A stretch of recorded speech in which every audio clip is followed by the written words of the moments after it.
Hello students, welcome to our YouTube channel classroom study. आज इस video के अंदर हम बात करेंगे हमारे इग्नू के एमकॉम के न्यू कोर्स के बारे में। जिन स्टूडेंट्स ने अभी जनवरी 2022 सेशन में एमकॉम के अंदर एडमिशन कराया है इग्नू में, उन स्टूडेंट्स को इग्नू की तरफ से एमकॉम का नया कोर्स अलॉट किया गया है।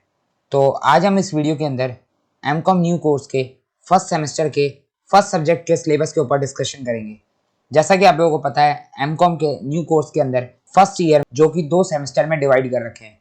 फर्स्ट सेमेस्टर के अंदर 4 पेपर हैं और सेकंड सेमेस्टर के अंदर भी 4 पेपर हैं।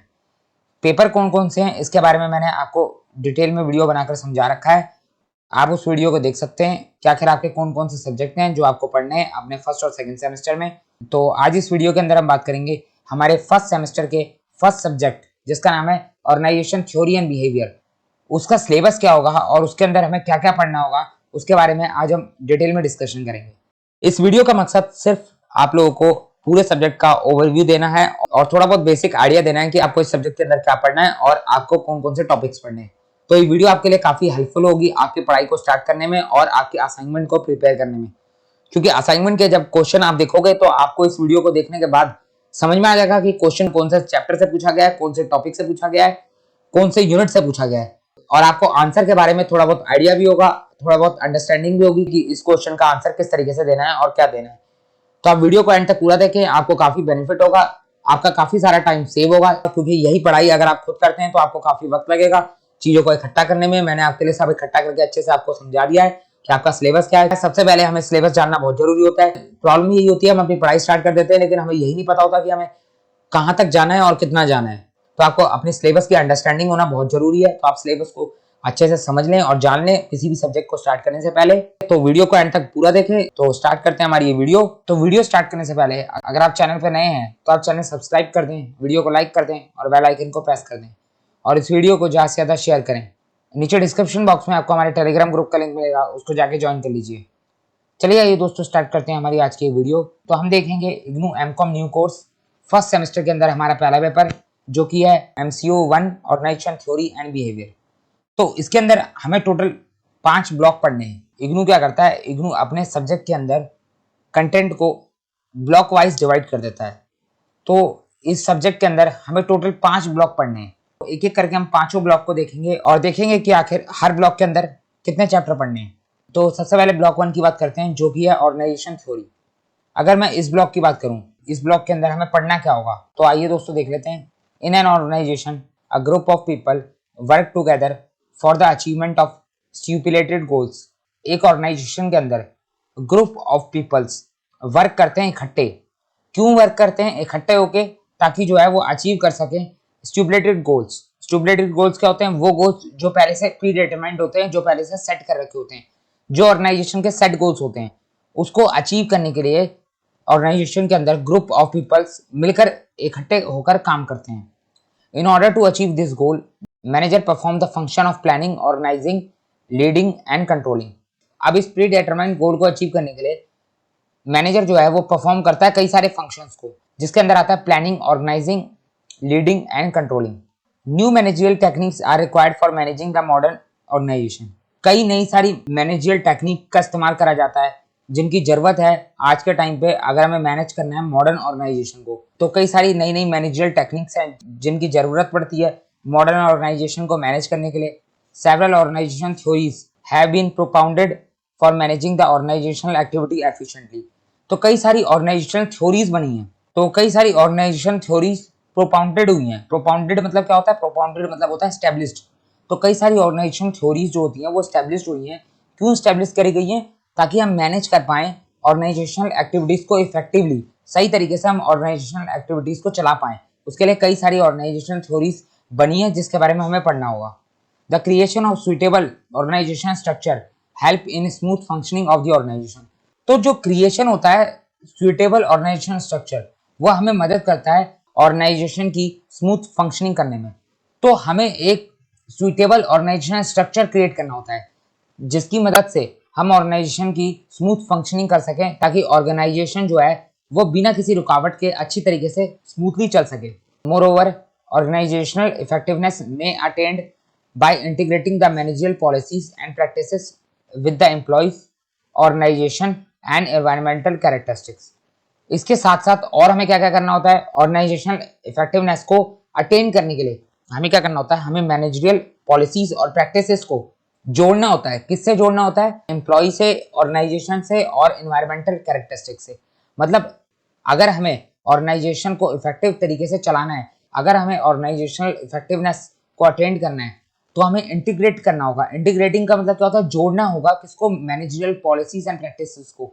जो मैनेजर पॉलिसीज बनाता है और प्रैक्टिसेस जो जिस तरीके से वो काम करता है, उसको जोड़ना होगा किसके साथ, एम्प्लॉयज के साथ, ऑर्गेनाइजेशन के साथ और एनवायरमेंटल कैरेक्टरिस्टिक्स के साथ। This introductory block titled organisational theory deal with, तो इसके अंदर 3 टॉपिक आते हैं। पहला इंट्रोडक्शन टू ऑर्गेनाइजेशन, दूसरा ऑर्गेनाइजेशन थ्योरी और तीसरा ऑर्गेनाइजेशन स्ट्रक्चर एंड इफेक्टिवनेस।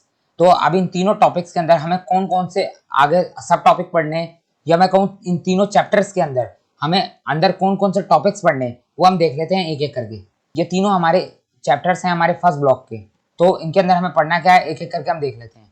सबसे पहला हमारा यूनिट आएगा ब्लॉक 1 के अंदर, जो कि होगा इंट्रोडक्शन टू ऑर्गेनाइजेशन, जिसमें हमें पढ़ना होगा इंट्रोडक्शन ऑर्गेनाइजेशन का। दूसरा टॉपिक होगा हमारा कॉन्सेप्ट ऑफ ऑर्गेनाइजेशन। तीसरा हमें पढ़ना होगा बेसिक्स ऑफ मैनेजमेंट, जिसमें हमारे 3 अंदर सब टॉपिक आते हैं, meaning of management, level of management, basic principles of management. उसके बाद हमें पढ़ना होगा फंक्शंस ऑफ मैनेजर, फिर आएगा रोल्स ऑफ मैनेजर। उसके बाद हमें पढ़ना है organisation as a process of management. फिर हमें कुछ टाइप्स ऑफ ऑर्गेनाइजेशन के बारे में पढ़ना है, फीचर्स ऑफ मॉडर्न ऑर्गेनाइजेशन के बारे में पढ़ना है। इसके साथ हमारा फर्स्ट यूनिट खत्म हो जाएगा, इंट्रोडक्शन टू ऑर्गेनाइजेशन। तो हमारी इस वीडियो के अंदर मैं आप लोगों को सिर्फ टॉपिक का नाम बता रहा हूँ और थोड़ा बहुत इंट्रोडक्शन बता रहा हूँ हर यूनिट के बारे में और हर ब्लॉक के बारे में। बाकी डिटेल में मैं एक एक यूनिट के ऊपर डिस्कशन करूंगा, एक एक टॉपिक के ऊपर डिस्कशन करूंगा आने वाली वीडियोस के अंदर। तो हम एक एक यूनिट के ऊपर पकड़ेंगे और उसके अंदर के एक एक टॉपिक के ऊपर अच्छे से डिस्कशन करेंगे कि आखिर ये टॉपिक के अंदर हमें क्या क्या पढ़ना है और ये होता क्या क्या है। अभी तो हम सिर्फ ऊपर ऊपर से अंडरस्टैंडिंग ले रहे हैं हमारी इस वीडियो के अंदर कि आखिर हमें पढ़ना क्या है, हम सिर्फ सिलेबस को समझ रहे हैं, फिर वो होता क्या क्या है उसके बारे में भी हम और डिस्कशन करेंगे अपनी आने वाली वीडियोस के अंदर। यूनिट 2 की बात करें अगर हम, जो कि हमारी ऑर्गेनाइजेशन थ्योरी, इसके अंदर हमारे टॉपिक आएंगे सबसे पहले इंट्रोडक्शन ऑफ ऑर्गेनाइजेशनल थ्योरी, दूसरा आएगा कॉन्सेप्ट ऑफ ऑर्गेनाइजेशन, जिसके अंदर 2 टॉपिक पढ़ने होंगे, importance of organisation, steps in the organisation process. फिर पढ़ना होगा प्रिंसिपल ऑफ ऑर्गेनाइजेशन। फिर आएगा हमारा क्लासिकल थ्योरी ऑफ ऑर्गेनाइजेशन, जिसके अंदर हमें 3 थ्योरी पढ़नी होगी, bureaucracy theory, administrative theory, scientific management theory. तो 3 क्लासिकल थ्योरीज हैं जिसके बारे में हम पढ़ेंगे। फिर आएगी हमारी अगली थ्योरी जो कि है new classical theory of organisation. फिर आएगी हमारी अगली theory modern theory of organisation, जिसके अंदर हमें 2 थ्योरीज पढ़नी है, पहली सिस्टम थ्योरी, दूसरी कंटिजेंसी थ्योरी। फिर हमारा लास्ट टॉपिक आता है contemporary issue in organisation theory, और इसके साथ हमारी यूनिट नंबर 2 खत्म हो जाएगी जो कि हमारी ऑर्गेनाइजेशन थ्योरी की। फिर हमें पढ़नी होगी अपनी 3rd यूनिट जो कि हमारी ऑर्गेनाइजेशनल स्ट्रक्चर एंड इफेक्टिवनेस। इसके अंदर हमारे कौन कौन से टॉपिक है हम देख लेते हैं। पहला आएगा हमारा वही इंट्रोडक्शन का टॉपिक, दूसरा है कॉन्सेप्ट ऑफ ऑर्गेनाइजेशनल स्ट्रक्चर, तीसरा आएगा कंपोनेंट ऑफ ऑर्गेनाइजेशनल स्ट्रक्चर, चौथा पढ़ना होगा हमें topic types of organisational structure, जिसके अंदर हमें 3 टाइप के स्ट्रक्चर देखने होंगे, पहला फंक्शनल स्ट्रक्चर, दूसरा डिविजनल स्ट्रक्चर और तीसरा अडैप्टिव स्ट्रक्चर। फिर हमें पढ़ना होगा डायमेंशंस ऑफ ऑर्गेनाइजेशनल स्ट्रक्चर। फिर आएगा हमारे सामने ऑर्गेनाइजेशनल डिजाइन, जिसके अंदर हमारे 3 डिजाइन है, classical form of organisation, alternate design और तीसरा आएगा हमारा ऑर्गेनाइजेशनल एंड मैकेनिस्टिक डिजाइन। फिर हमारा लास्ट टॉपिक आएगा इस यूनिट का जो कि है ऑर्गेनाइजेशनल इफेक्टिवनेस, और इसके साथ हमारी यूनिट 3 कंप्लीट हो जाएगी और ब्लॉक नंबर 1 भी कंप्लीट हो जाएगा। फिर हमें देखना होगा अपना ब्लॉक नंबर 2। टोटल हमारे इस सब्जेक्ट के अंदर 5 ब्लॉक हैं, जिसमें से हम पहला ब्लॉक देख चुके हैं। फिर हम देखते हैं अपने दूसरे ब्लॉक को, आखिर दूसरा ब्लॉक क्या कहता है। सेकंड ब्लॉक आता है हमारा organisational behaviour and individual perspective first. अब ऑर्गेनाइजेशनल बिहेवियर क्या होता है और इंडिविजुअल पर्सपेक्टिव क्या होता है, आइए देख लेते हैं। Since the dawn of the civilisation human being have been trying to understand other behaviour. तो जब से जो है सिविलाइजेशन स्टार्ट होना शुरू हुई है, तब से ह्यूमन जो है वो कोशिश कर रहा है कि वो दूसरों के बिहेवियर को अंडरस्टैंड कर सके। अंडरस्टैंडिंग ऑफ अदर बिहेवियर में फैसिलिटेट एलिसिटिंग द डिजायर्ड रिस्पॉन्स। तो दूसरों के बिहेवियर को अगर हम अंडरस्टैंड करें तो हम आसानी से इजीली हासिल कर पाते हैं डिजायर्ड रिस्पॉन्स को। अब ये डिजायर्ड रिस्पॉन्स होता क्या है, आप ध्यान से सुनोगे। अगर मैं डिजायर्ड रिस्पॉन्स के अंदर से डिजायर हटा दूं तो रिस्पॉन्स का मतलब क्या होता है, रिस्पॉन्स का मतलब होता है आपने कोई एक्टिविटी करी और सामने वाले ने उस एक्टिविटी पर रिस्पॉन्स करा, मतलब उसने कोई रिएक्शन दिया। रिस्पॉन्स का मतलब सिंपली रिएक्शन देना होता है। अब वो रिएक्शन पॉजिटिव भी हो सकता है, नेगेटिव भी हो सकता है, वो एक अलग बात है। सामने वाले ने आपकी कुछ करी गई एक्टिविटी पे रिएक्शन देने को आप रिस्पॉन्स कह सकते हो कि सामने वाले ने मेरी इस एक्टिविटी का ये रिस्पॉन्स दिया। तो उसी तरीके से ऑर्गेनाइजेशन के अंदर मैनेजर के सामने एक बहुत बड़ा चैलेंज होता है कि वो जैसा रिस्पॉन्स चाहता है उसको उसके एम्प्लॉयज वही रिस्पॉन्स दें। ऑर्गेनाइजेशन के अंदर मैनेजर के सामने एक बहुत बड़ा चैलेंज आ जाता है कि वो जब कोई एक्टिविटी को परफॉर्म करता है तो आखिर जो एम्प्लॉयज होगा, जो स्टाफ होगा, जो उसके सबऑर्डिनेट होंगे, वो उसकी करी गई उस एक्टिविटी के ऊपर आखिर किस तरीके का रिस्पॉन्स देंगे। तो अब अगर ऑर्गेनाइजेशन के अंदर मैनेजर बहुत समझदार है, बहुत स्किलफुल है, बहुत एफिशिएंट है, वो इस बात को अच्छे से समझता है कि अगर उसने कोई एक्टिविटी करी ऑर्गेनाइजेशन के अंदर तो आखिर उसके एम्प्लॉयज जो हैं, उसके सबऑर्डिनेट जो हैं, तो वो किस तरीके से रिस्पॉन्स देंगे, यानी किस तरीके से उसकी एक्टिविटी पर रिएक्शन देंगे। तो अपने सबऑर्डिनेट, अपने स्टाफ के रिस्पॉन्स को पहचान लेना कि आखिर वो किस सिचुएशन में किस तरीके का रिस्पॉन्स दे सकते हैं, किस सिचुएशन में किस तरीके से रिएक्ट कर सकते हैं, उस बात को अच्छे से जान लेना, समझ लेना, अपने एम्प्लॉय सबऑर्डिनेट के बिहेवियर को अच्छे से पहचान लेना, ये एक अच्छे मैनेजर की पहचान होती है, एक अच्छे मैनेजर की स्किल होती है। तो ऑर्गेनाइजेशन के अंदर जो मैनेजर होता है वो अपनी पॉलिसीज को इस तरीके से बनाता है, अपनी प्रैक्टिसेस को इस तरीके से करता है ताकि जो है वो जो रिस्पॉन्स चाहता है अपने एम्प्लॉयज से, अपने सबऑर्डिनेट से, उसको वही रिस्पॉन्स दें। तो वो जब पॉलिसीज बनाता है, जब वो रूल्स बनाता है, जब वो कोई काम करता है, तो वो अपने दिमाग में ऑर्गेनाइजेशन के अदर मेंबर्स के रिस्पॉन्स को ध्यान में रखते हुए काम करता है कि आखिर हमारे एम्प्लॉयज का बिहेवियर कैसा है और अगर मैंने कोई काम करा तो वो उसके ऊपर किस तरीके का रिस्पॉन्स करेंगे। और अगर कोई मैनेजर अपने एम्प्लॉयज, अपने ऑर्गेनाइजेशन के अंदर अपने स्टाफ के रिस्पॉन्स को समझ जाए, वो जान जाए कि उनका बिहेवियर किस तरीके का है और वो किस एक्टिविटी पर कैसा रिस्पॉन्स करते हैं, तो मैनेजर जो है वो अपने स्टाफ से, अपने एम्प्लॉयज से, अपने सबऑर्डिनेट से डिजायर रिस्पॉन्स निकलवा सकता है। ध्यान से सुनो, डिजायर रिस्पॉन्स निकलवा सकता है मतलब जैसा वो चाहे उसके एम्प्लॉयज, उसका स्टाफ, उसके सबऑर्डिनेट उसको उसी तरीके से रिस्पॉन्ड करेंगे, उसी तरीके से उसके काम के ऊपर रिएक्शन देंगे।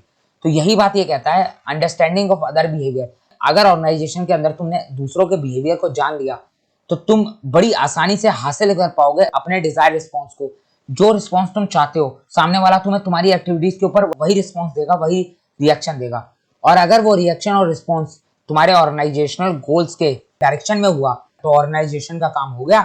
ऑर्गेनाइजेशन जो है अपने गोल को आसानी से अचीव कर पाएगी।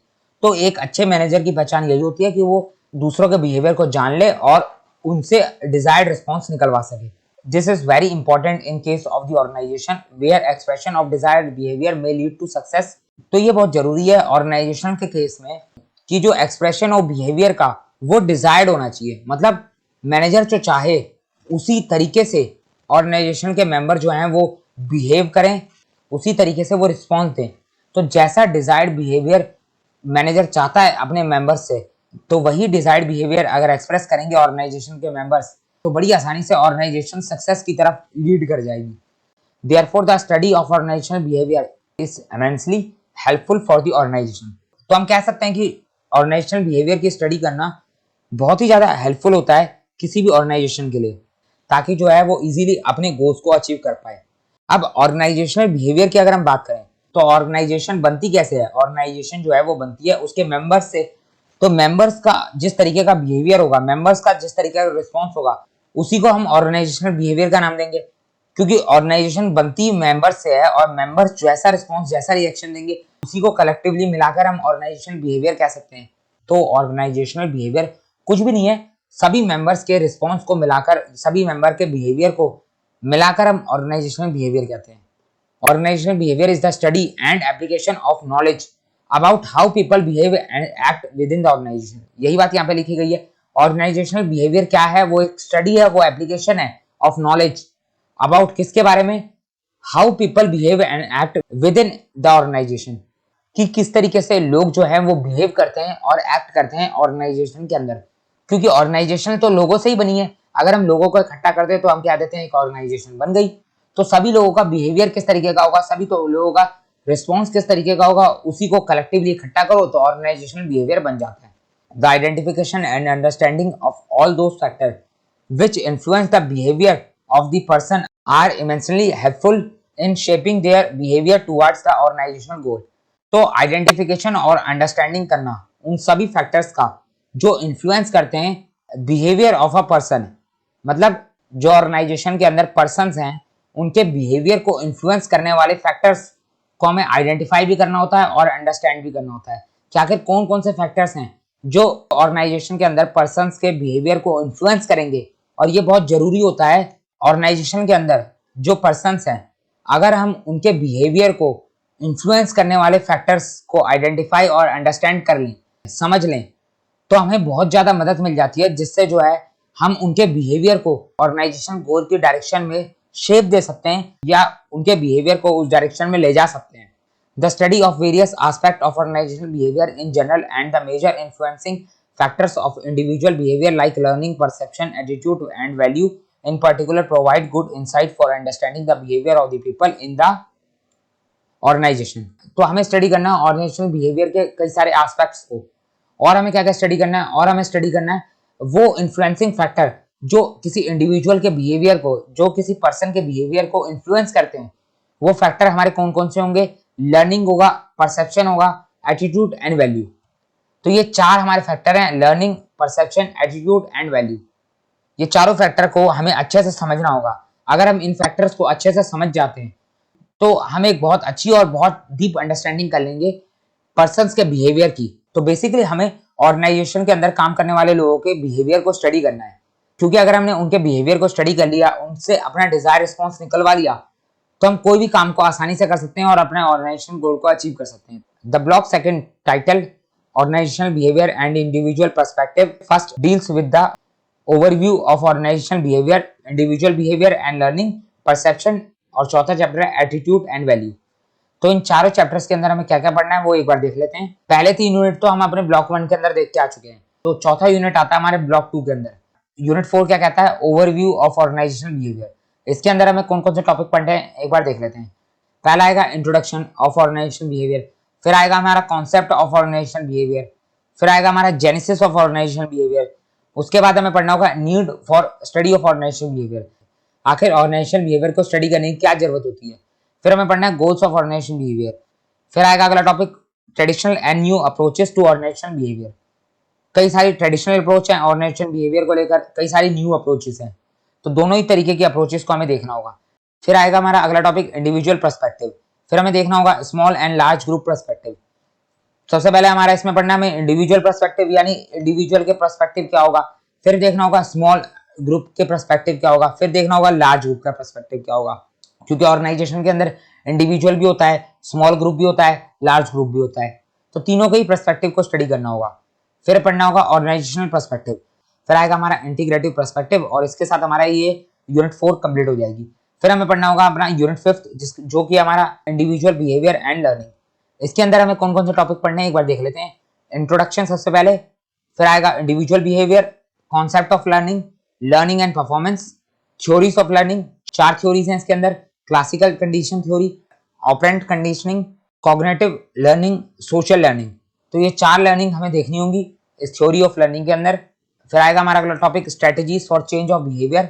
फिर आएगा अगला topic operant conditioning and change of behaviour, जिसमें हमें 2 सब टॉपिक पढ़ने, रोल ऑफ री इन्फोर्समेंट, दूसरा हमारा शेड्यूल्स ऑफ री इन्फोर्समेंट। फिर हमारा लास्ट टॉपिक आएगा इस यूनिट का जो कि होगा social learning and change of behaviour, और इसी के साथ हमारी यूनिट 5 कंप्लीट हो जाएगी। फिर हमें पढ़नी होगी अपनी यूनिट 6 जो कि होगी परसेप्शन की। अब परसेप्शन होता क्या है? परसेप्शन का मतलब होता है धारणा। परसेप्शन को अगर मैं बेसिकली एक लाइन में बताऊं तो परसेप्शन का मतलब होगा process of receiving information and making sense. मतलब कोई पर्टिकुलर इंफॉर्मेशन को आप रिसीव करते हो और उसको लेकर अपनी सेंस बनाते हो, तो वही परसेप्शन कहलाती है। अगर सपोज सामने 4 लोग खड़े और चारों लोग एक ही इंफॉर्मेशन को रिसीव कर रहे हैं, लेकिन चारों लोगों की उस इंफॉर्मेशन को समझने की सेंस अलग अलग होगी, उसको लेकर अलग अलग विचार होंगे, तो वही हमारी परसेप्शन कहलाती है। आपने सेम इंफॉर्मेशन जरूर गेन करी, आपने सेम इंफॉर्मेशन जरूर रिसीव करी, लेकिन हर इंडिविजुअल की, हर पर्सन की अपने उस इंफॉर्मेशन को समझने की सेंस अलग अलग होती है। हर इंडिविजुअल, हर पर्सन अपनी उस इंफॉर्मेशन को लेकर अपनी अलग सोच बनाता है, अपनी अलग धारणा बनाता है, तो हर किसी का अलग परसेप्शन होता है, हर किसी की अपनी धारणा है। इंट्रोडक्शन, दूसरा है कॉन्सेप्ट ऑफ परसेप्शन, तीसरा है प्रोसेस ऑफ परसेप्शन, चौथा हमें पढ़ना होगा फैक्टर इन्फ्लुएंसिंग परसेप्शन, फिर आएगा हमारा बैरियर्स टू एक्यूरेट परसेप्शन, फिर हमें पढ़ना होगा थ्योरी ऑफ एट्रीब्यूशन, उसके बाद आएगा मैनेजरियल यूसेज ऑफ परसेप्शन, और लास्ट टॉपिक होगा डेवलपिंग परसेप्चुअल स्किल। और इसके साथ हमारी ये यूनिट 6 कंप्लीट हो जाएगी। फिर हमें देखनी होगी अपनी यूनिट 7। यूनिट 7 का नाम है हमारा एटीट्यूड एंड वैल्यू। अब एटीट्यूड का मतलब क्या होता है? एटीट्यूड का मतलब होता है आपका किसी पर्टिकुलर चीज को लेकर आपका रिस्पॉन्ड कैसा रहता है। मतलब कोई इंडिविजुअल किसी पर्टिकुलर चीज को लेकर आखिर किस तरीके का रिएक्शन देता है, किस तरीके से रिस्पॉन्ड देता है, आखिर उसकी आदत क्या है हर चीज को समझने की, उसके ऊपर एक्शन करने की, उसके ऊपर रिएक्शन करने की। तो यही उसका एटीट्यूड कहलाता है। एटीट्यूड का सिंपली मतलब यही होता है कि आप किस तरीके से रिस्पॉन्ड करते हो, किस तरीके से रिएक्शन देते हो किसी पर्टिकुलर चीज के ऊपर। तो वैल्यूज की बात करें तो आखिर किसी इंडिविजुअल की सोशल वैल्यूज क्या होती है, मॉरल्स वैल्यू क्या होती है, उसी के बारे में हमें पढ़ना है। तो इसके अंदर कौन कौन से टॉपिक है देख लेते हैं। तो पहला आएगा सेम इंट्रोडक्शन का टॉपिक, दूसरा आएगा कॉन्सेप्ट ऑफ एटीट्यूड, तीसरा आएगा process of formation of attitude, चौथा आएगा process of change in attitude, जिसके अंदर 3 सब टॉपिक है। चेंजिंग एटीट्यूड थ्रू परसुएशन, दूसरा है चेंजिंग एटीट्यूड थ्रू कॉग्निटिव डिसिनेंस, फिर आएगा हमारा methods of effective attitude change. तो ये 3 टॉपिक हमें पढ़ने होंगे process of change in attitude के अंदर। फिर हमारा अगला टॉपिक है relationship between attitude and behaviour. आखिर एटीट्यूड और बिहेवियर के बीच में क्या रिलेशन होता है। फिर पढ़ना होगा वर्क रिलेटेड एटीट्यूड। फिर हमें वैल्यूज के बारे में जानना है, आखिर वैल्यूज क्या होती हैं, meaning and importance, types of values, कितने टाइप्स की वैल्यूज होती हैं। फिर पढ़ना होगा last topic designing value based organisation. और इसके साथ हमारा यूनिट 7 कंप्लीट हो जाएगा जो कि है एटीट्यूड एंड वैल्यू का। और फिर हमें पढ़ना होगा अपना ब्लॉक नंबर 3। ब्लॉक नंबर 3 का नाम है organisational behaviour and individual perspective second. Block number 2 था हमारा, सेम ही चैप्टर था, organisation behaviour and individual perspective first. ये हमारा उसका सेकंड पार्ट है। इसके अंदर हमें क्या पढ़ना है आइए एक बार देख लेते हैं। In an organisation individual differ in their manner of responding to organisational environment. तो एक ऑर्गेनाइजेशन के अंदर हर इंडिविजुअल अलग अलग तरीके से अलग अलग मैनर में रिस्पॉन्ड करता है ऑर्गेनाइजेशनल एनवायरनमेंट को लेकर। मतलब हर इंडिविजुअल, हर पर्सन जो होता है, हर मेंबर जो होता है ऑर्गेनाइजेशन का, वो ऑर्गेनाइजेशनल एनवायरनमेंट को लेकर अलग अलग रिस्पॉन्ड करता है, अलग अलग तरीके से रिएक्शन देता है। The response of a person is influenced by the personality which refers to predisposition to react to a given situation in a particular manner. तो जो रिस्पॉन्स होता है हर पर्सन का, वो इन्फ्लुएंस होता है उसकी पर्सनैलिटी से। मतलब जिस पर्सन की जैसी पर्सनैलिटी होगी वो उसी के अकॉर्डिंग जो है ऑर्गेनाइजेशनल एनवायरनमेंट को देखकर रिस्पॉन्स करेगा। अब पर्सनैलिटी तो हर इंडिविजुअल की अलग अलग होती है। पर्सनैलिटी का सिंपली मतलब क्या होता है, predisposition to react to a given situation in a particular manner. Predisposition का मतलब होता है आपका क्या स्वभाव है, किसी पर्टिकुलर गिवन सिचुएशन में आप किस तरीके से रिस्पॉन्ड करते हो, किस तरीके से रिएक्ट करते हो। आपने देखा होगा कुछ लोग होते हैं जो कितनी भी बड़ी मुसीबत में, कितनी भी बड़ी प्रॉब्लम के अंदर पॉजिटिव रिस्पॉन्ड करते हैं, यानी पॉजिटिव एटीट्यूड रहता है उनका, पॉजिटिव पर्सनैलिटी रहती है। वो घबराते नहीं है किसी बात को लेकर, वो ऐसा महसूस नहीं होने देते कि वो इतनी बड़ी परेशानी में है या इतनी बड़ी सिचुएशन में है। वो इस पर जो है बहुत कामली रिस्पॉन्ड करते हैं, बहुत सोच समझ के हर बात पर रिएक्शन देते हैं, सोचते हैं, समझते हैं, और उनका माइंडसेट हमेशा पॉजिटिव डायरेक्शन में चलता है। जबकि कुछ लोग ऐसे होते हैं जो छोटी सी बात को लेकर बहुत ज्यादा घबरा जाते हैं, छोटी सी बात को बहुत बड़ा बना लेते हैं। उनकी पर्सनैलिटी नेगेटिव तरीके की होती है, मतलब वो हर बात को लेकर खुद भी डरेंगे और दूसरे को भी डराएंगे, क्योंकि उनकी आदत ही ऐसी है, उनका स्वभाव ही ऐसा है, प्री डिस्पोजिशन ही उनकी ऐसी है। किसी पर्टिकुलर पर्सन की पर्सनैलिटी डिपेंड करती है उसके प्री डिस्पोजिशन के ऊपर कि वो किसी पर्टिकुलर सिचुएशन में किस तरीके से रिएक्ट करता है। तो जो रिस्पॉन्स देते हैं पर्सन ऑर्गेनाइजेशन के अंदर, वो रिस्पॉन्स अपनी अपनी पर्सनैलिटी के बेस पर देते हैं। यानी जिस पर्सन की जैसी पर्सनैलिटी होगी वो उसी तरीके का रिस्पॉन्स देगा ऑर्गेनाइजेशनल एनवायरनमेंट को लेकर। क्योंकि ऑर्गेनाइजेशन के अंदर जो एनवायरनमेंट होता है वो कई बार काफी टफ होता है, कई बार काफी स्मूथ होता है। तो टफ सिचुएशन में आप कैसा रिएक्ट कर रहे हो, स्मूथ सिचुएशन में आप कैसा रिएक्ट कर रहे हो, तो वो डिपेंड करता है आपकी पर्सनैलिटी के ऊपर कि आपकी पर्सनैलिटी किस तरीके से है, कि आपकी पर्सनैलिटी कैसी है। A manager must understand the personality of the organizational member to elicit the desired response by them। तो एक मैनेजर को ऑर्गेनाइजेशन के अंदर अपने मेंबर्स की पर्सनैलिटी को समझना बहुत जरूरी होता है, क्योंकि मैनेजर जो है वो ये चाहता है कि वो किसी भी तरीके से अपने मेंबर्स से डिजायर रिस्पॉन्स हासिल कर सके, वो अपने मेंबर्स से वही रिस्पॉन्स हासिल कर सके जो वो चाहता है। तो वो कैसे निकलवा पाएगा, आखिर वो ये कैसे तय कर पाएगा कि अगर मैं कोई एक्टिविटी करूंगा तो मेरे जो ऑर्गेनाइजेशन के मेंबर्स हैं वो जैसा मैं चाहूंगा वैसा ही रिस्पॉन्ड करेंगे उस पर्टिकुलर एक्टिविटी को देखकर। तो उसके लिए उसको क्या करना पड़ता है, अपने ऑर्गेनाइजेशन के अंदर हर किसी पर्सन की, हर किसी इंडिविजुअल की पर्सनैलिटी को समझना होता है कि इसकी पर्सनैलिटी ऐसी है, उसकी पर्सनैलिटी ऐसी है, वो इस बात पर ऐसा रिएक्शन दे सकता है, वो अगर मैं ऐसा कर दूं तो ऐसा रिएक्शन मिल जाएगा, अगर मैं ऐसा कर दूं तो ऐसा रिएक्शन मिल जाएगा। तो वो सारी बातों को ध्यान में रखकर अपनी पॉलिसीज बनाएगा, अपने काम करेगा, जिससे फाइनली मैनेजर वो रिजल्ट निकाल पाएगा जो वो चाहता है। तो अगर मैनेजर चाहता है कि उसको डिजायर्ड रिस्पॉन्स मिले अपने एम्प्लॉयज से, अपने ऑर्गेनाइजेशन मेंबर्स से, तो उसको ऑर्गेनाइजेशनल मेंबर्स की पर्सनैलिटी को समझना होगा, अच्छे से अंडरस्टैंड करना होगा। As you are aware that organisation is a group of human being, जैसा कि आप लोगों को पता है ऑर्गेनाइजेशन जो है वो ग्रुप ऑफ ह्यूमन बीइंग है, यानी ऑर्गेनाइजेशन जो है ह्यूमन बीइंग के ग्रुप से मिलकर बना हुआ है। They have feeling, sentiment, emotion and motivation. तो ह्यूमन बीइंग्स की तो फीलिंग भी होती है, सेंटिमेंट्स भी होता है, इमोशन भी होता है, मोटिवेशन भी होता है। तो understanding of emotion and motivation में facilitate favourable behaviour of the employees. तो अगर हम अपने मेंबर्स के इमोशंस को समझ जाए, मोटिवेशन को समझ जाए, तो हम अपने मेंबर्स से फेवरेबल बिहेवियर हासिल कर सकते हैं। तो अगर हम ह्यूमन बीइंग के इमोशन को अच्छे से समझ जाए, ह्यूमन बीइंग के मोटिवेशन को अच्छे से समझ जाए, तो हम किसी से भी कोई भी अपने फेवर में काम करवा सकते हैं। जबकि अगर the disturbance in psychological and biological condition lead to stress, जबकि अगर डिस्टर्बेंस हो साइकोलॉजिकल और बायोलॉजिकली, तो उससे स्ट्रेस क्रिएट होगा और कुछ नहीं हो सकता। तो अगर आप अपने एम्प्लॉयज के इमोशन और मोटिवेशन को अच्छे से नहीं समझ पाएंगे, तो साइकोलॉजिकल और बायोलॉजिकल डिस्टर्बेंस क्रिएट होगा, जिससे सिर्फ स्ट्रेस डेवलप हो सकता है, उससे ज्यादा कुछ नहीं हो सकता। तो मैनेजर को ध्यान रखना होता है कि ऑर्गेनाइजेशन के अंदर स्ट्रेस ना डेवलप हो जाए, क्योंकि स्ट्रेस से होगा क्या, stress result in behavioural disorder accompanied by psychological tension. तो स्ट्रेस से कुछ नहीं होगा, स्ट्रेस से प्रॉब्लम और ज्यादा बढ़ेगी, स्ट्रेस से बिहेवियरल डिसऑर्डर होगा। जबकि आप अगर एम्प्लॉयज की इमोशंस और मोटिवेशंस को अच्छे से समझ जाते हैं, तो आप उनके बिहेवियर को फेवरेबल बिहेवियर में कन्वर्ट कर सकते थे। लेकिन अगर ऑर्गेनाइजेशन के अंदर स्ट्रेस क्रिएट होगा, तो उससे बिहेवियरल डिसऑर्डर तो होगा ही होगा, साथ के साथ साइकोलॉजिकल टेंशन भी बढ़ेगी। Therefore, the manager must understand all variables of job satisfaction to drive maximum contribution from the employees. तो मैनेजर को जरूरी होता है कि वो अंडरस्टैंड करे सारे वेरिएबल्स को, जिससे वो जॉब सेटिस्फैक्शन क्रिएट कर पाए एम्प्लॉयज के अंदर और निकाल पाए मैक्सिमम कंट्रीब्यूशन अपने एम्प्लॉयज से। The block 3 titled organisational behaviour and individual perspective second. तो जो ब्लॉक 3 है हमारा ऑर्गेनाइजेशनल बिहेवियर और इंडिविजुअल पर्सपेक्टिव सेकंड का, वो एक्सप्लेन करता है 4 बातों को: personality and emotion, stress management, motivation और job design and job satisfaction. अब इन चारों चैप्टर्स के अंदर हमें क्या क्या पढ़ना है, एक एक करके देख लेते हैं सभी टॉपिक्स को।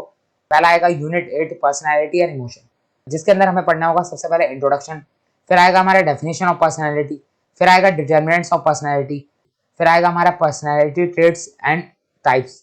अब ट्रेट्स क्या होता है, टाइप्स क्या होता है? अब ट्रेट्स का मतलब होता है combination of action and reaction of an individual. मतलब किसी इंडिविजुअल का हम एक्शन और रिएक्शन दोनों मिला लें, तो उसको हम ट्रेट्स बोलते हैं। तो हम पर्सनैलिटी ट्रेट्स भी देखेंगे और पर्सनैलिटी टाइप्स भी देखेंगे। फिर आएगा हमारा सामने पर्सनैलिटी थ्योरीज, जिसमें 3 थ्योरी हमें पढ़नी होंगी। पहली थ्योरी है साइको एनालिटिक थ्योरी, दूसरी है सेल्फ थ्योरी और तीसरी है सोशल लर्निंग थ्योरी। तो ये 3 थ्योरी हमें देखनी होगी पर्सनैलिटी थ्योरीज के अंदर। फिर आएगा हमारा अगला टॉपिक मॉडल्स ऑफ मैन। इसके अंदर हमें 4+1 मॉडल देखना है, मतलब 4 मॉडल किसी अलग प्रोफेसर ने दिए और 1 मॉडल किसी अलग प्रोफेसर ने दिया है, तो हमें 5 मॉडल को देखना होगा। फिर आएगा हमारा अगला topic personality attributes influencing organisational behaviour. फिर हमें देखना है डेफिनेशन ऑफ इमोशन, आखिर इमोशन क्या होता है। और लास्ट टॉपिक आएगा हमारा एप्लीकेशंस ऑफ इमोशन, और इसके साथ हमारा ये यूनिट 8 कंप्लीट हो जाएगी। फिर हम देखेंगे हम अपनी यूनिट 9 जो कि होगी स्ट्रेस मैनेजमेंट। अब स्ट्रेस मैनेजमेंट के अंदर क्या क्या पढ़ना है हमें, introduction, definition of stress, causes of stress, intra organisational factor, extra organisational factor. फिर आएगा हमारा consequences of stress, techniques of managing stress, जिसमें 2 टॉपिक हैं, इंडिविजुअल मैनेजमेंट, ऑर्गेनाइजेशनल मैनेजमेंट। फिर लास्ट टॉपिक आएगा creating a stress free environment, किस तरीके से हम स्ट्रेस फ्री एनवायरनमेंट को क्रिएट कर सकते हैं। और फिर हमारी यूनिट 9 कंप्लीट। फिर देखेंगे हम यूनिट 10 जो कि हमारी मोटिवेशन। पहला आएगा इंट्रोडक्शन, दूसरा है कॉन्सेप्ट ऑफ मोटिवेशन, तीसरा है मोटिवेटर्स, चौथा है theory of motivation. Theory of motivation हमें कई सारी टाइप की थ्योरी पढ़नी होंगी, Maslow need hierarchy theory, Herzberg 2 factor theory, similarities and distinction between Maslow need hierarchy and Hertzberg 2 factor theories, theory X, theory Y, theory Z, ERG theory, McLaren theory of need, expectancy theory। फिर last theory आएगी हमारी porter and Lawler theory. तो ये हमारी कुछ theories हैं जो कि हमें पढ़नी होंगी थ्योरी ऑफ मोटिवेशन के टॉपिक के अंदर।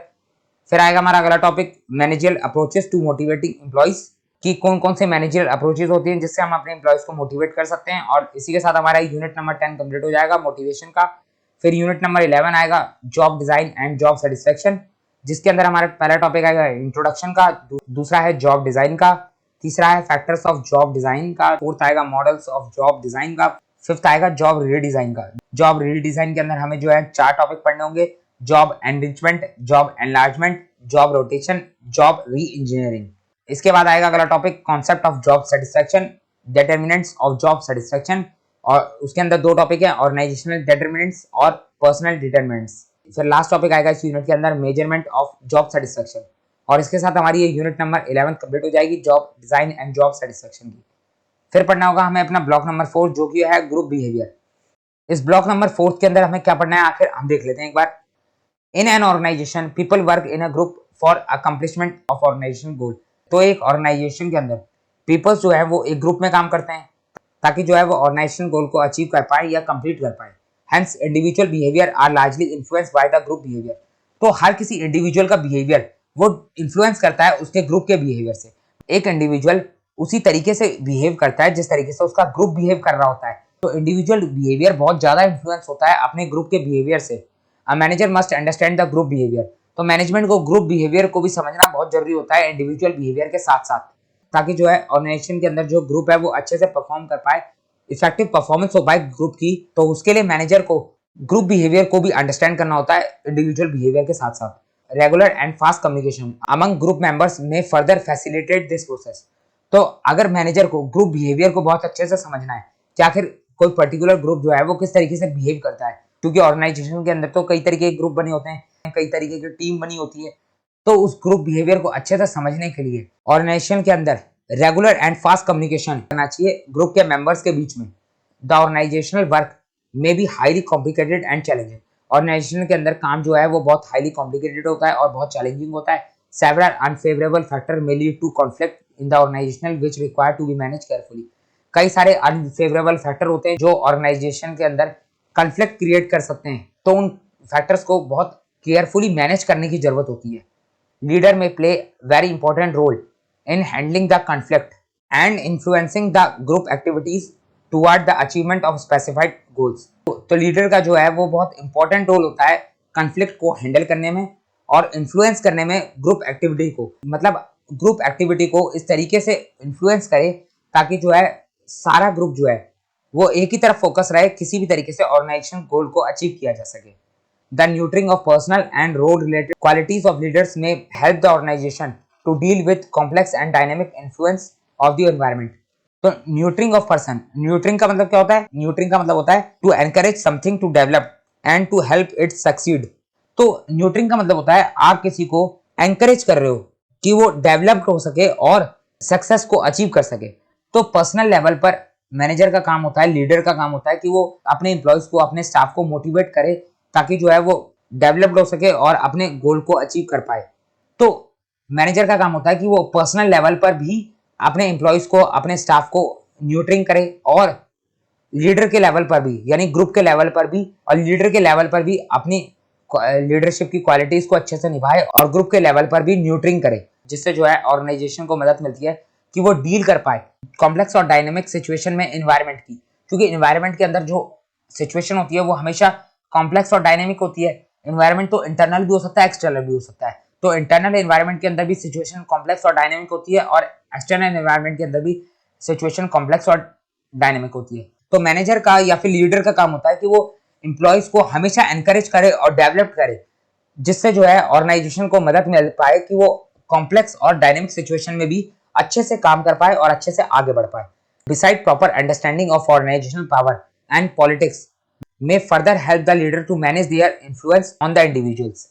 इसके अलावा एक मैनेजर को प्रॉपर अंडरस्टैंडिंग करनी होती है ऑर्गेनाइजेशनल पावर की और पॉलिटिक्स की। ऑर्गेनाइजेशन के अंदर भी कई तरीके की पॉलिटिक्स चलती हैं, उसकी अंडरस्टैंडिंग करनी होती है अच्छे से। इससे होगा क्या, इससे जो है लीडर को मदद मिलेगी जिससे वो और अच्छे से मैनेज कर पाएगा अपने इन्फ्लुएंस को इंडिविजुअल्स के ऊपर। उसका इन्फ्लुएंस और बढ़ेगा इंडिविजुअल्स के ऊपर अगर वो प्रॉपर अंडरस्टैंडिंग कर ले ऑर्गेनाइजेशनल पावर और पॉलिटिक्स को। This block 4 title group behaviour discuss the major determinants of the group behaviour which influence the performance of the group। तो जो हमारा ब्लॉक 4 है ग्रुप बिहेवियर, उसके अंदर हम डिस्कस करते हैं डिटर्मिनेंट्स ऑफ ग्रुप बिहेवियर। कई सारे फैक्टर्स को ग्रुप बिहेवियर के, जो फैक्टर्स इन्फ्लुएंस करते हैं ग्रुप की परफॉर्मेंस को।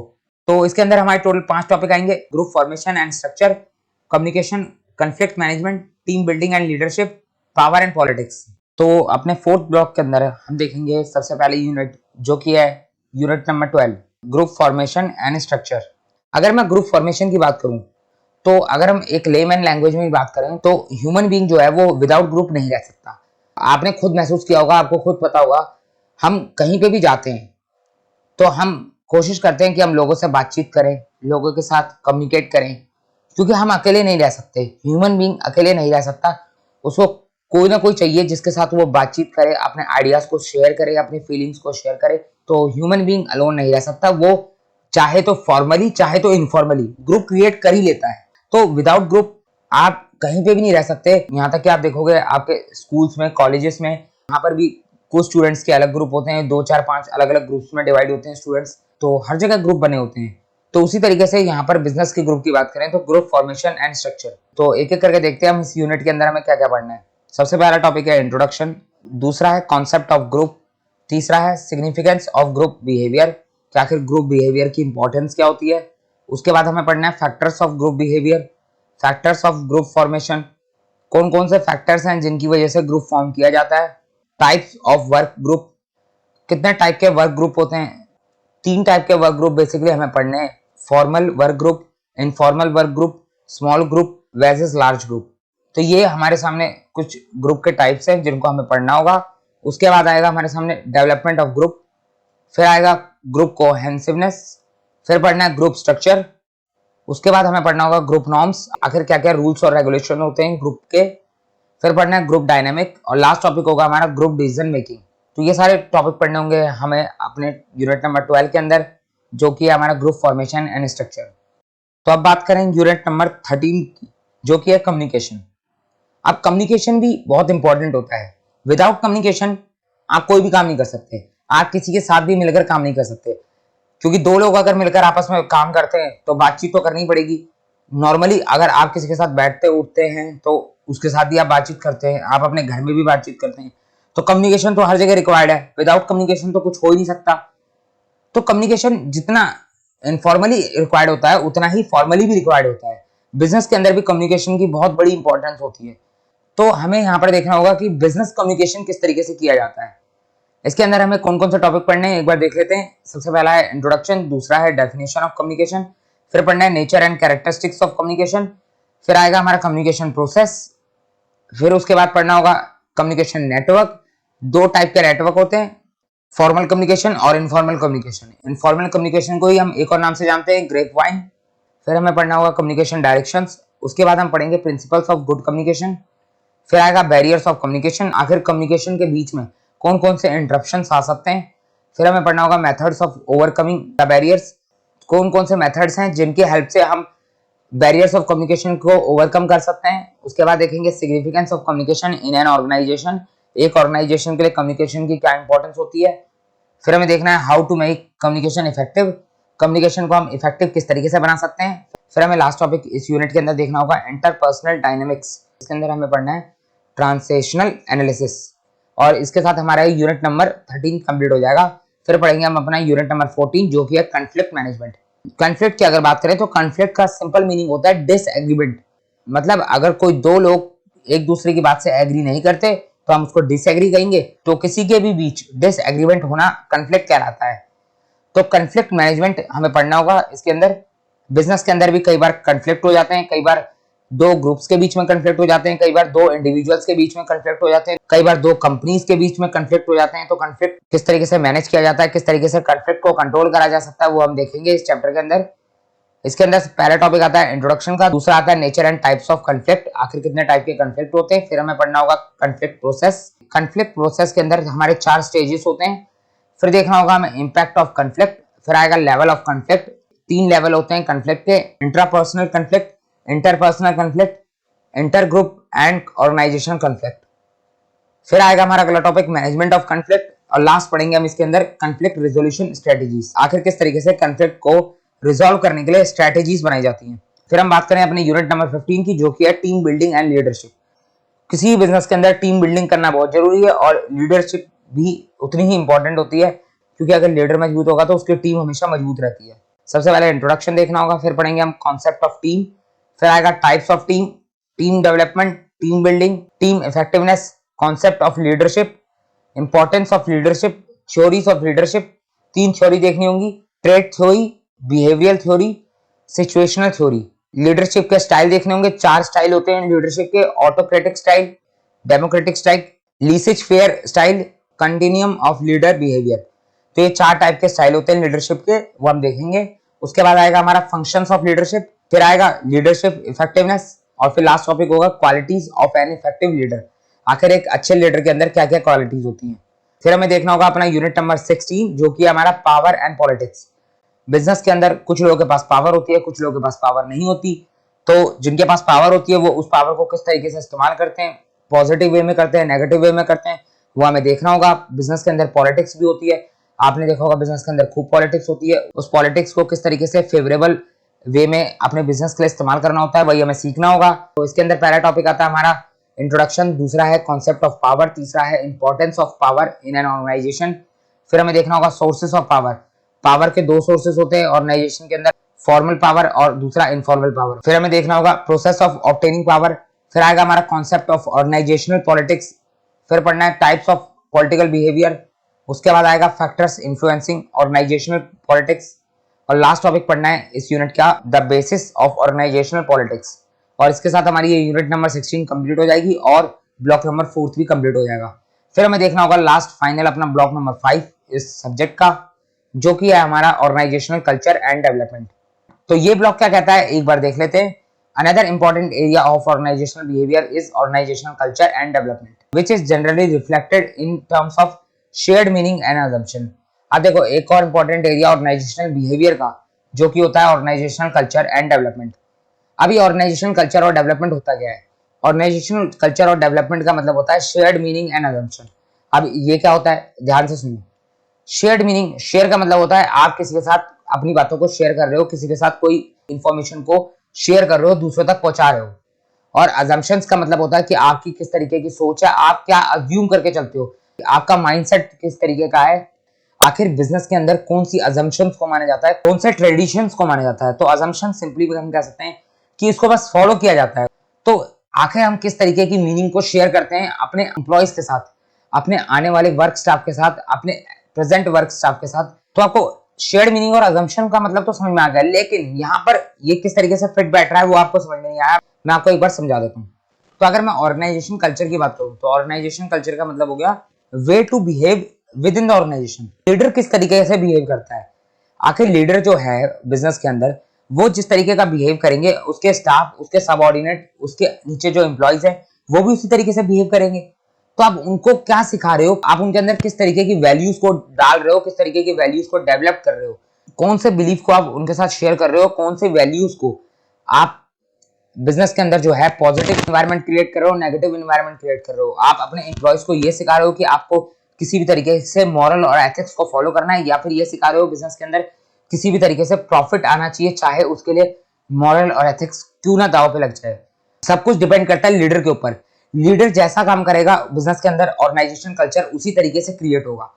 तो लीडर यहाँ पर कौन होता है? मैनेजमेंट होता है, अपर लेवल का स्टाफ। तो वो जिस तरीके से बिजनेस के अंदर ऑर्गेनाइजेशन कल्चर और डेवलपमेंट को बढ़ावा देंगे, उसी जिस तरीके से वो बिजनेस के अंदर मॉरल एथिक्स, वैल्यू, बिलीफ और वे ऑफ बिलीफ और way to behave within the organisation, जिस तरीके से वो उसको डेवलप करेंगे, क्रिएट करेंगे, उसी तरीके से ऑर्गेनाइजेशन का कल्चर बनेगा। तो यहाँ पर शेयर्ड मीनिंग का मतलब हो गया कि जो हमारे लीडर है वो बिजनेस के अंदर ऑर्गेनाइजेशन कल्चर को किस तरीके से शेयर कर रहे हैं, आखिर किस तरीके की वैल्यूज को शेयर कर रहे हैं बिजनेस में अपने सबऑर्डिनेट्स को। और अजम्पशंस हो गया, आखिर उनकी क्या सोच है, क्या उनका माइंडसेट है, वो किस तरीके से सोचते हैं, क्या वो सही सोचते हैं, क्या वो गलत सोचते हैं, वो डिपेंड करता है उनकी सोच के ऊपर। अगर आप बिजनेस के अंदर फेवरेबल ऑर्गेनाइजेशन कल्चर बना के रखोगे तो आपके बिजनेस को ही फायदा है, आपके एम्प्लॉयज जो है मोटिवेट होकर और अच्छे से काम कर पाएंगे। लेकिन यही आप अनफेवरेबल ऑर्गेनाइजेशन कल्चर बनाओगे, एम्प्लॉयज के ऊपर प्रेशर बनाओगे, उनको जो है मोटिवेट नहीं करोगे, उनके ऊपर सिर्फ काम का प्रेशर बनाओगे, उनके सोशल रिक्वायरमेंट के ऊपर ध्यान नहीं दोगे, उनको सिर्फ इस्तेमाल करोगे अपने काम के लिए, तो कहीं ना कहीं एक लिमिट के बाद आपके ऑर्गेनाइजेशन के अंदर नुकसान ही होगा, कोई ज्यादा फायदा नहीं हो सकता। तो the development of favourable organisation culture and climate inject the feeling of the organisation among the employees and enhances their efficiency. तो जितना पॉजिटिव और फेवरेबल ऑर्गेनाइजेशन कल्चर होगा, उतने ही अच्छे से जो है एम्प्लॉयज जो है इफेक्टिवली एफिशिएंटली काम करेंगे। several factors like economic, social, culture, political, ethical, competitive, global, etc. force the change in the organization. तो कई सारे फैक्टर्स होते हैं जैसे कि economic, social, culture, political, ethical, competitive, global. तो ये कई सारे फैक्टर्स हैं जो ऑर्गेनाइजेशन को फोर्स करते हैं कि वो अपने अंदर चेंजेस लेके आए, क्योंकि चेंजेस के साथ जो नहीं चला है वो ज्यादा दिन तक टिक नहीं सका। आपको पता है दुनिया कितनी तेजी से बदलती है, कितनी तेजी से जो है डेवलपमेंट आता है, कितनी तेजी से जो है चेंजेस आते हैं। अगर बिजनेस उन चेंजेस के साथ नहीं चला, चाहे वो चेंजेस इकोनॉमिकली हो, सोशली हो, पॉलिटिकली हो, कल्चरली हो, किसी भी तरीके से हो, अगर बिजनेस जो है अपनी पुरानी सोच के साथ ही काम करता रहा तो वो ज्यादा समय तक काम नहीं कर पाएगा, ज्यादा समय तक ग्रो नहीं हो पाएगा, उसको आने वाले वक्त में बहुत सारी डिफिकल्टी फेस करनी होंगी। तो बिजनेस को हमेशा सोसाइटी के साथ चलना होता है और जिस तरीके से सोसाइटी के अंदर चेंजेस आ रहे हैं उसी चेंजेस को अडॉप्ट करना होता है और चेंजेस को एक्सेप्ट करते हुए आगे बढ़ना होता है। तो ये जो कई सारे फैक्टर्स हैं ये बिजनेस के अंदर, ऑर्गेनाइजेशन के अंदर फोर्स डालते हैं कि वो चेंजेस करें और उसको इंप्लीमेंट करें। Therefore how to manage these changes and build an effective organisation pose a big challenge before the manager. तो मैनेजर के सामने एक बहुत बड़ा चैलेंज होता है किस तरीके से जो है वो उस चेंजेस को देखे, समझे और उसके बाद उसको अपने ऑर्गेनाइजेशन के अंदर लागू भी करवाए। ये एक बहुत बड़ा चैलेंज है मैनेजर के सामने। जिस टाइम पर टेक्नोलॉजी नहीं आई थी, जिस टाइम पर कंप्यूटर नहीं थे, मोबाइल नहीं थी, उस टाइम पर फिजिकली जो है ह्यूमन बीइंग एक एक छोटे से छोटे काम को अपने हाथ से करा करते थे। उसके बाद जब टेक्नोलॉजी आई, धीरे धीरे इतने सारे चेंजेस आए, तो उस चेंजेस को एक्सेप्ट करना बिजनेस के एम्प्लॉयज के लिए, बिजनेस के स्टाफ के लिए बहुत मुश्किल हो गया। तो वहां पर मैनेजर की जिम्मेदारी बनी किस तरीके से वो अपने एम्प्लॉयज को, स्टाफ को समझाए कि आप जो है आने वाला टाइम कंप्यूटर का है, आने वाला टाइम मोबाइल्स का है, किस तरीके से इंटरनेट की मदद से काम करना होता है, टेक्नोलॉजी को डेवलप करना होगा, उसे हमें एक्सेप्ट करना होगा। तो मैनेजमेंट के लिए एक चैलेंज बन जाता है कि किस तरीके से वो इस बात को समझाए अपने एम्प्लॉयज को, अपने ऑर्गेनाइजेशन के अंदर जो है अच्छे से समझाए, सबको पॉजिटिव वे में समझाए और बिजनेस के अंदर जो है उस चेंजेस को सही तरीके से इंप्लीमेंट करे। आपने अभी देखा होगा, अभी जो है कोविड की सिचुएशन में लॉकडाउन हुआ, सब कुछ हुआ, एजुकेशन को लेकर जब स्टार्टिंग हुई थी 2020 में, तो ऑनलाइन एजुकेशन का कितना विरोध करा गया, तो ऑनलाइन एजुकेशन के खिलाफ कितनी बातें उठी थी। ये कहा गया था कि ऑनलाइन एजुकेशन चल ही नहीं सकती, ऑनलाइन एजुकेशन से कोई पढ़ ही नहीं सकता, ऑनलाइन एजुकेशन नहीं हो पाएगी, ये नहीं हो पाएगा, वो नहीं हो पाएगा। क्यों? सडन इतनी तेजी से चेंजेस आया कि सबको उस चेंजेस को अडॉप्ट करने में टाइम लग गया। अडॉप्ट करने का बेसिकली टाइम मिला ही नहीं, उसको एक्सेप्ट ही नहीं कर पाए। लेकिन जब धीरे धीरे टाइम निकलता गया, सबको लगा कि अब इसी तरीके से काम होगा, इसी तरीके से करना पड़ेगा, तो धीरे धीरे सबने उसको एक्सेप्ट करा और अब आप देख सकते हो ऑनलाइन कितना स्मूथली काम कर रहा है। तो हर चेंजेस को इंप्लीमेंट करने में कई सारी डिफिकल्टीज आती हैं, उसका काफी विरोध भी करा जाता है, काफी जो है उसके खिलाफ बातें कही जाती हैं, काफी उसके सपोर्ट में बात। तो मैनेजमेंट के लिए ये एक बहुत बड़ा चैलेंज होता है कि किस तरीके से वो जो है इफेक्टिव तरीके से ऑर्गेनाइजेशन के अंदर अपने इन चेंजेस को अडॉप्ट करे और इम्प्लीमेंट करे। Organizational development programs are designed to achieve the goal of this changing environment of the organization. तो कई सारे ऑर्गेनाइजेशनल डेवलपमेंट प्रोग्राम्स बनाए जाते हैं, डिजाइन किए जाते हैं मैनेजमेंट के द्वारा, ताकि जो है हम उन गोल्स को अचीव कर पाएं जिन गोल्स के लिए हम जो है अपनी ऑर्गेनाइजेशन के अंदर चेंजेस ला रहे हैं, ऑर्गेनाइजेशन के एनवायरनमेंट को चेंज कर रहे हैं। तो चेंजिंग वाले एनवायरनमेंट के अंदर हम अपने गोल्स को अचीव कर पाएं, उसके लिए जो है कई सारे ऑर्गेनाइजेशन डेवलपमेंट प्रोग्राम बनाए जाते हैं। The successful implementation of these program may be helpful in dealing with these changes.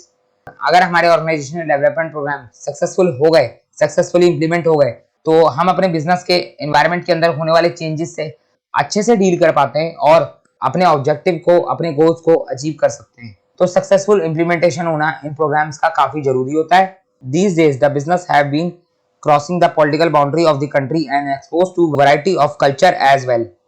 तो आज के टाइम पे जो है बिजनेस सिर्फ एक डोमेस्टिक बाउंड्री तक ही सीमित नहीं रह गया है, बल्कि पूरे वर्ल्ड वाइड, पूरे ग्लोब में फैल गया है। अगर इंडिया की बात करें तो इंडिया के अंदर कोई बिजनेस हो रहा है तो वो सिर्फ इंडिया के अंदर ही नहीं हो रहा, वो इंडिया के बाहर भी हो रहा है, दूसरी कंट्रीज तक भी फैल चुका है।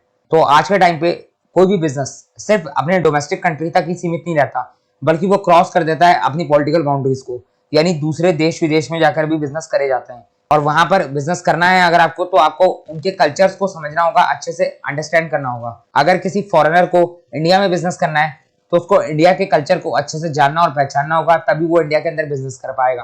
और अगर किसी इंडियन को फॉरेन में बिजनेस करना है तो उसको वहां के कल्चर को भी अच्छे से जानना और पहचानना होगा। सपोज मैं आपको एग्जाम्पल देता हूँ, इंडिया और जापान। अगर इंडिया और जापान के लोगों को आपस में बिजनेस करना है तो दोनों को एक दूसरे के कल्चर को अंडरस्टैंड करना होगा, समझना होगा और अडॉप्ट करके एक्सेप्ट भी करना होगा। आप ये नहीं कह सकते आपका कल्चर अच्छा नहीं है, हम इस बातों को मानते हैं, उस बातों को नहीं मानते, अगर मगर सवाल नहीं उठा सकते। आपको दोनों को ही कल्चर को एक्सेप्ट करना होगा आपस में और दोनों को ही रिस्पेक्ट देनी होगी, समझना होगा, तभी आप जो है पॉलिटिकल बाउंड्रीज क्रॉस करके बिजनेस कर सकते हैं। अगर किसी इंडियन को जापान के अंदर बिजनेस करना है तो उसको जापानीज कल्चर को समझना होगा, अंडरस्टैंड करना होगा, एक्सेप्ट करना होगा। अगर किसी जापानीज को इंडिया के अंदर बिजनेस करना है तो उसको इंडियन कल्चर को अच्छे से समझना होगा, क्योंकि अगर आपको किसी कंट्री के अंदर बिजनेस करना है, जब तक आप उसके कल्चर को नहीं समझोगे, नहीं एक्सेप्ट करोगे, तो जब तक वहां के लोग आपको एक्सेप्ट नहीं करेंगे और एक्सेप्ट नहीं करेंगे तो आप काम कर ही नहीं सकते। The cross culture management strategies में provide good insight to understand this culture. तो कई सारी क्रॉस कल्चर मैनेजमेंट स्ट्रेटेजीज होती हैं जो आपको आसानी से अंडरस्टैंड करने में मदद करती हैं इन कल्चर्स को, यानी क्रॉस कल्चर्स को। तो ये हो गया हमारा ब्लॉक नंबर 5। इसके अंदर हमें कौन कौन से चैप्टर पढ़ने हैं एक बार देख लेते हैं। टोटल हमें इसके अंदर 4 चैप्टर पढ़ने हैं। ऑर्गेनाइजेशनल कल्चर एंड क्लाइमेट, दूसरा ऑर्गेनाइजेशनल चेंज, तीसरा ऑर्गेनाइजेशनल डेवलपमेंट, चौथा emerging trends in organisational behaviour. एक एक करके देख लेते हैं। Unit number 17 organisational culture and climate, इसके अंदर कौन कौन से टॉपिक पढ़ने हैं एक बार देखते हैं। Introduction, concept of organisational culture, basic element of organisational culture, functions of organisational culture, factors influencing organisational culture, impact of organisational culture, culture person compatibility, developing organisational culture, concept of organisational climate, dimensions of organisational climate, और last topic है creating favourable organisational climate. तो unit 17 के अंदर हमें ये सारे topic पढ़ने होंगे। अब देख लेते हैं यूनिट 18। तो यूनिट 18 की बात करें तो उसका नाम है ऑर्गेनाइजेशनल चेंज। ऑर्गेनाइजेशनल चेंज के अंदर कौन कौन से टॉपिक हैं? सबसे पहले आता है इंट्रोडक्शन, दूसरा है फोर्सेस ऑफ चेंज, तीसरा है process of change. Process of change के अंदर 2 टॉपिक हैं, लिविंग मॉडल और दूसरा कंटिन्यूअस प्रोसेस मॉडल। इसके बाद आता है अगला टॉपिक जो कि है रेसिस्टेंस टू चेंज। अब आप ऑर्गेनाइजेशन के अंदर चेंजेस करोगे तो उस चेंजेस के खिलाफ काफी कुछ बोला जाएगा, काफी कुछ कहा जाएगा। आपके बिजनेस के अंदर ही आपके एम्प्लॉयज जो है उस चेंजेस के खिलाफ आवाज उठाएंगे, उस चेंजेस को रोकने की कोशिश करेंगे, तो उसी को बोलते हैं हम रेसिस्टेंस टू चेंज। अगला टॉपिक आता है ओवरकमिंग रेसिस्टेंस टू चेंज। अब मैनेजमेंट को उस रेसिस्टेंस को किस तरीके से ओवरकम करना है और उनको समझाना है कि ये चेंजेस जो है ऑर्गेनाइजेशन के लिए और आपके लिए, दोनों के लिए बेनिफिशियल है, उसी को बोलते हैं हम ओवरकमिंग रेसिस्टेंस टू चेंज। फिर आता है मैनेजिंग चेंज, किस तरीके से आप चेंज को मैनेज करते हो, टारगेट ऑफ चेंज, चेंज करने का आपके टारगेट्स क्या क्या है, स्ट्रेटेजीज ऑफ चेंज, और फिर लास्ट टॉपिक है बिल्डिंग इफेक्टिव ऑर्गेनाइजेशन। एक बार यूनिट 19 को भी देख लेते हैं। यूनिट 19 है हमारे सामने ऑर्गेनाइजेशनल डेवलपमेंट, जिसमें हमें सबसे पहले पढ़ना होगा इंट्रोडक्शन, दूसरा आएगा concept of organisational development. Concept of organisational development के अंदर हमें 2 टॉपिक पढ़ने हैं। पहला है ऑब्जेक्टिव ऑफ ऑर्गेनाइजेशनल डेवलपमेंट, दूसरा है underlying values of organisational development. उसके बाद पढ़ेंगे ऑर्गेनाइजेशनल डेवलपमेंट प्रोसेस, फिर आएगा ऑर्गेनाइजेशनल डेवलपमेंट अप्रोचेस, उसके बाद देखना होगा ऑर्गेनाइजेशनल डेवलपमेंट स्ट्रेटेजीज, इंटरवेंशंस, फिर देखना होगा last topic managing the organisational development process. Unit 19 हमारी खत्म हो जाएगी। लास्ट आती है हमारी यूनिट नंबर 20 इस ब्लॉक की और साथ के साथ हमारे इस सब्जेक्ट की। तो यूनिट 20 हमारी लास्ट यूनिट है इस सब्जेक्ट की, जो कि है emerging trends in organisational behaviour. क्या आखिर आज के जमाने में ऑर्गेनाइजेशनल बिहेवियर को लेकर कौन कौन से ट्रेंड जो है वो उभर कर सामने आ रहे हैं। तो सबसे पहले पढ़ना है हमें इसमें इंट्रोडक्शन, दूसरा है हमारा इमर्जिंग ट्रेंड्स, तीसरा है cross culture and organisational behaviour, फिर देखना है हमें क्रॉस कल्चर मैनेजमेंट, और लास्ट टॉपिक है हमारा मैनेजिंग मल्टीनेशनल ऑर्गेनाइजेशन। और इसके साथ हमारा यूनिट नंबर 20 कंप्लीट हो जाएगा, ब्लॉक नंबर 5 कंप्लीट हो जाएगा और ये सब्जेक्ट भी कंप्लीट हो जाएगा। तो इस वीडियो के अंदर हमने organisational theory and behaviour subject के पूरे सिलेबस को देखा, अच्छे से समझा कि आखिर हमें क्या क्या पढ़ना है, कितने यूनिट्स पढ़ने, कितने ब्लॉक्स पढ़ने, कौन कौन से चैप्टर पढ़ने, और थोड़ा बहुत आइडिया लिया कि आखिर उसके अंदर हमें क्या क्या पढ़ना है। बाकी हर यूनिट के अंदर हर टॉपिक के ऊपर डिटेल में हम डिस्कशन करेंगे अपनी आने वाली वीडियोस के अंदर, उसमें हम अच्छे से बात करेंगे, डिटेल में बात करेंगे एक एक टॉपिक के ऊपर और अच्छे से अंडरस्टैंड करेंगे। तो आई होप आपको सिलेबस का आइडिया लग गया होगा इस सब्जेक्ट का। ऐसे ही जो है हम अपने दूसरे सब्जेक्ट को भी लेकर आएंगे। मैंने आपके लिए देख सकते हैं सब्जेक्ट तैयार कर रखे हैं, आपका second subject, third subject, fourth subject, सभी सब्जेक्ट मैंने तैयार कर रखे हैं। इसी तरीके से हम उनके सिलेबस के ऊपर डिस्कशन करेंगे, थोड़ा बहुत आइडिया लेंगे कि आखिर आपको क्या क्या पढ़ना है। तो आप इस चैनल से जुड़े रहें, चैनल सब्सक्राइब कर दें, सब्सक्राइब करे बिना बिल्कुल मत जाना, बेल आइकन को प्रेस जरूर कर देना। वीडियो पसंद आए तो वीडियो को लाइक कीजिए, इस वीडियो को ज्यादा से ज्यादा शेयर कीजिए। अब मिलते हैं अपनी एक नई वीडियो के साथ। Thank you for watching this video.